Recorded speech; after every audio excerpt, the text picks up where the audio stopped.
security threats. The bill requires a comprehensive assessment of the costs and time required associated with producing a further 194 aircraft to, at a minimum, meet the USAF target of 381 aircraft, or other requirements or inventory levels that the Secretary may deem necessary to support the national security strategy and address emerging threats. Significantly, the bill also refers to consideration of opportunities for foreign export and partner nation involvement if prohibiting export of the F-22 were repealed. So is the Raptor back? Not so fast. The bill only requests a study, it doesn't authorize the resumption of production. Once the study is complete, senators on the counterpart Senate Armed Services Committee would need to support it, as would both chambers of Congress and the administration in office. The study will have to evaluate both risks and opportunities, and the risks are many.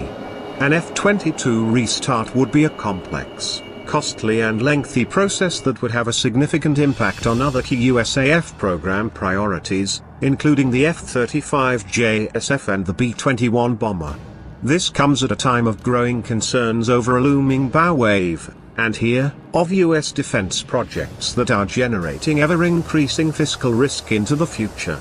The cost of producing new F-22s is estimated at $276 million per aircraft, and the only way to fund restarting F-22 Raptor production would be to take that money from other key projects. Renewed production of the F-22 would certainly then see reduced funds for fewer, but more expensive, F-35s, the classic procurement death spiral. The F-22 design dates back to the late 1990s, so a technical refresh would also be needed.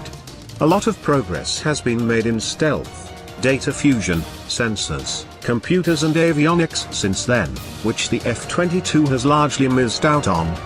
Building new Raptors as they originally came off the line wouldn't work due to obsolete avionics and computer systems that would need to be completely replaced. That's both a risk, in terms of the cost and complexity of producing combat-effective aircraft within a reasonable time frame and budget, and an opportunity. A resurrected F-22 could take advantage of advances coming out of the F-35 follow-on modernization process, and here as well as other efforts towards developing a future air combat capability beyond the F-35, with the potential of then retrofitting these to Gen 1 F-22s already flying. Another major challenge is that new production facilities would need to be acquired and a new workforce trained. So a long, tortuous and expensive road would be ahead before new F-22s could roll out sometime in the next decade. But if the F-22 was resurrected, what would this mean for Australia's defence options in the future? The 2016 Defence White Paper, 4.42, and the Integrated Investment Programme, 5.11, both refer to the replacement of the F/A-18F Super Hornet by around 2030, right at the point where a new batch of enhanced F-22s would be available, which is why the bill's mention of export possibilities is significant. We then have the option to consider acquiring new-build F-22s to replace the Super Hornets without jeopardizing the approved 72 F-35s. A high-low mix of enhanced F-22s and the F-35 fleet could be established by 2030 that could see the F-22 offer the RAF and air superiority capability par excellence, while the F-35 would offer a fifth-generation platform optimized for strike and reconnaissance.